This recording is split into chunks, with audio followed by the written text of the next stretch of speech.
क्या आपने कभी सोचा है कि एक सामान्य सुबह की सैर जो रोज का रूटीन हो, कैसे किसी की जिंदगी का आखिरी पल बन सकती है। उत्तर प्रदेश के कानपुर में एक ऐसी घटना घटी जिसने पूरे शहर को हिलाकर रख दिया। एक आदमी जिसके पास सब कुछ था, पैसा, शोहरत, परिवार, उसकी जिंदगी एक पल में छिन गई। लेकिन सवाल यह है, क्या यह सिर्फ एक हादसा था या इसके पीछे छिपी थी एक खौफनाक साजिश। दोस्तों, आज हम आपको उत्तर प्रदेश के कानपुर शहर की एक ऐसी कहानी सुनाने जा रहे हैं जो न सिर्फ चौंकाने वाली है, बल्कि ये भी बताती है कि इंसान का लालच और विश्वासघात कितना खतरनाक हो सकता है।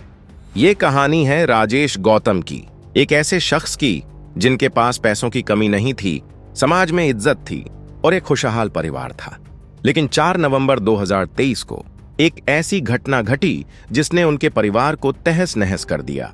तो आइए इस कहानी की शुरुआत करते हैं। कानपुर शहर के दिल्ली सुजानपुर इलाके में एक छोटी सी बस्ती है जिसे कोयला नगर कहा जाता है। इस बस्ती की एक गली में एक बड़ा सा घर था जो दूर से ही अपनी शान दिखाता था। इस घर में रहता था राजेश गौतम का परिवार। राजेश गौतम एक सरकारी अध्यापक जिनके पास न सिर्फ एक सम्मानजनक नौकरी थी बल्कि 45 करोड़ रुपए की संपत्ति भी थी। कुछ संपत्ति उन्हें अपने पिता से विरासत में मिली थी और बाकी उन्होंने अपनी मेहनत और दिमाग से कमाई थी। राजेश की पत्नी उर्मिला और उनके 2 छोटे बेटे इस घर में उनके साथ रहते थे। दोनों बच्चे स्कूल जाते थे और पढ़ाई में भी अच्छे थे। राजेश की जिंदगी बाहर से देखने में परफेक्ट लगती थी। वे दिन में स्कूल में बच्चों को पढ़ाते और बाकी समय प्रॉपर्टी डीलिंग और रियल एस्टेट के काम में बिताते। इलाके में उनकी इतनी इज्जत थी कि लोग उन्हें सम्मान की नजर से देखते थे। हर सुबह राजेश का एक रूटीन था। वे मॉर्निंग वॉक के लिए निकलते थे। कई बार अपने दोनों बेटों को भी साथ ले जाते और कोयला नगर के आसपास के पार्क या सड़कों पर टहलते। आसपास के लोग उनकी इस आदत से अच्छी तरह वाकिफ थे। लेकिन दोस्तों, यही रूटीन उनकी जिंदगी का सबसे बड़ा खतरा बनने वाला था। 4 नवंबर 2023 की सुबह, ठंड का मौसम था और हल्की धुंध ने कानपुर की सड़कों को ढक रखा था। सड़कें लगभग खाली थीं और सिर्फ इक्का दुक्का गाड़ियां ही नजर आ रही थीं। रोज की तरह राजेश गौतम सुबह 6 बजे घर से निकले। इस बार उनके बच्चे उनके साथ नहीं थे। वे अकेले ही टहलते हुए स्वर्ण जयंती विहार इलाके की ओर बढ़ गए, जो उनके घर से ज्यादा दूर नहीं था। सुबह के 6:30 बज चुके थे। तभी अचानक एक तेज रफ्तार से आती हुई मारुति इको कार ने राजेश को जोरदार टक्कर मार दी। टक्कर इतनी जबरदस्त थी कि आसपास के लोग दहल गए। ऐसा लगा जैसे कहीं बम फट गया हो। राजेश उछलकर 20 फीट दूर एक पेड़ के पास जा गिरे। उनके सिर से खून बहने लगा और उनके हाथ पैरों में गंभीर चोटें आईं। लेकिन दोस्तों, कहानी यहीं खत्म नहीं होती। जिस कार ने टक्कर मारी वह इतनी तेज थी कि ड्राइवर ने उसका नियंत्रण खो दिया। गाड़ी सीधे एक बिजली के खंभे से जा टकराई और उसका एक टायर फट गया। उसी पल ड्राइवर गाड़ी से बाहर निकला और बिना पलटकर देखे वहां से भाग खड़ा हुआ। दूसरी ओर राजेश सड़क किनारे बेसुध पड़े थे और उनकी हालत बेहद नाजुक थी।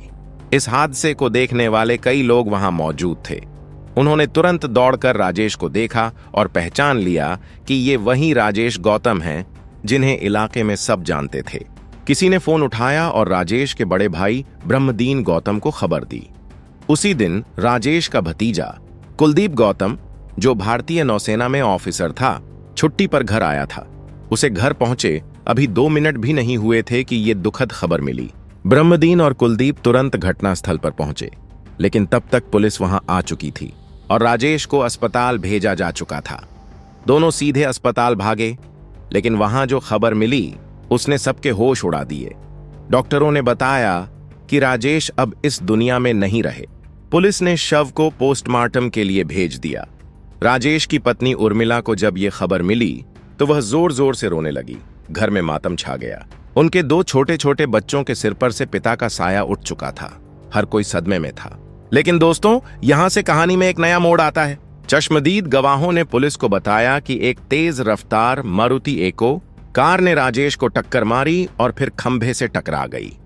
पुलिस ने गाड़ी को बरामद किया, लेकिन जब उसका रजिस्ट्रेशन नंबर चेक किया गया तो पता चला कि नंबर प्लेट नकली थी। इसके बाद पुलिस ने आसपास के सीसीटीवी फुटेज खंगाले। फुटेज में दिखा कि एक कार तेजी से राजेश की ओर बढ़ी और टक्कर मारकर खंभे से जा टकराई, लेकिन फुटेज पूरी तरह साफ नहीं थी। शुरुआती जांच में सब यही समझ रहे थे कि ये एक साधारण सड़क हादसा है, लेकिन राजेश के भतीजे कुलदीप को यह बात हजम नहीं हुई। कुलदीप गौतम, जो नौसेना में ऑफिसर थे, अपने चाचा की मौत को साधारण हादसा मानने को तैयार नहीं थे। उनके दिमाग में कई सवाल उठ रहे थे। सुबह सुबह सड़क खाली थी, राजेश हमेशा किनारे किनारे चलते थे, फिर गाड़ी ने उन्हें कैसे टक्कर मार दी? और वो नकली नंबर प्लेट? ये सब संयोग नहीं हो सकता था। कुलदीप ने खुद जांच शुरू की। उन्होंने आसपास के सीसीटीवी कैमरों की फुटेज इकट्ठा की और घंटों तक उन्हें बार बार देखा। आखिरकार एक ऐसी तस्वीर उनके सामने आई जिसने सब कुछ बदल दिया। फुटेज में दिखा कि हादसे वाली जगह से कुछ दूरी पर एक सफेद वैगन आर पहले से खड़ी थी।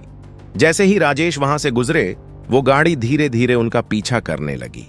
फिर अचानक एक काली मारुति इको कार तेजी से आई और राजेश को टक्कर मार दी।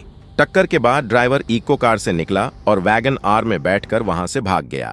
ये सब देखकर कुलदीप को यकीन हो गया कि ये कोई हादसा नहीं, बल्कि एक सोची समझी साजिश थी। उन्होंने ये फुटेज घर वालों को दिखाई। सब हैरान थे।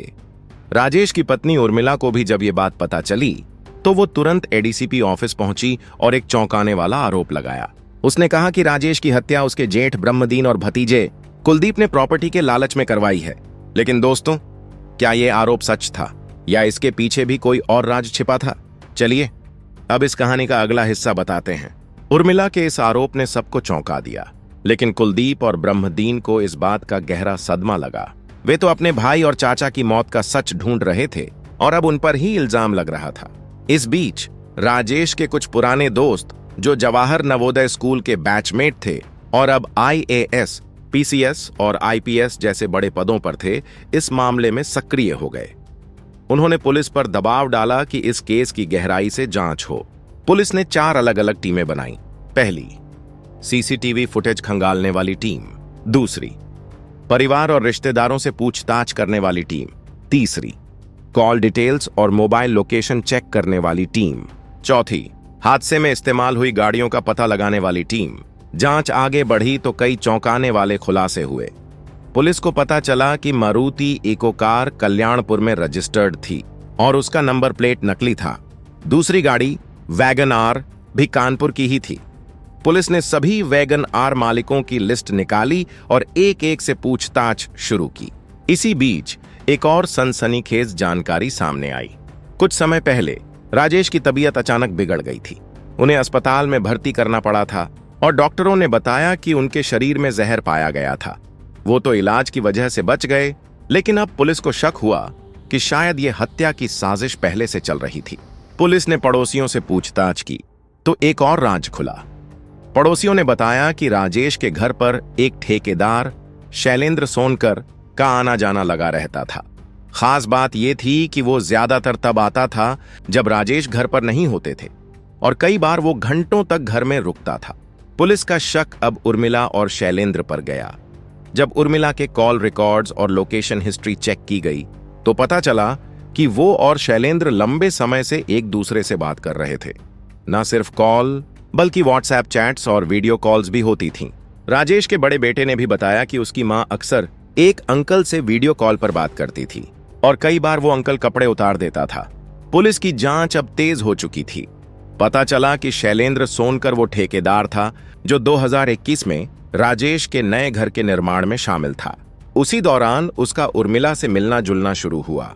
क्योंकि राजेश दिन भर स्कूल और प्रॉपर्टी डीलिंग में व्यस्त रहते थे, घर के सारे काम उर्मिला ही देखती थी।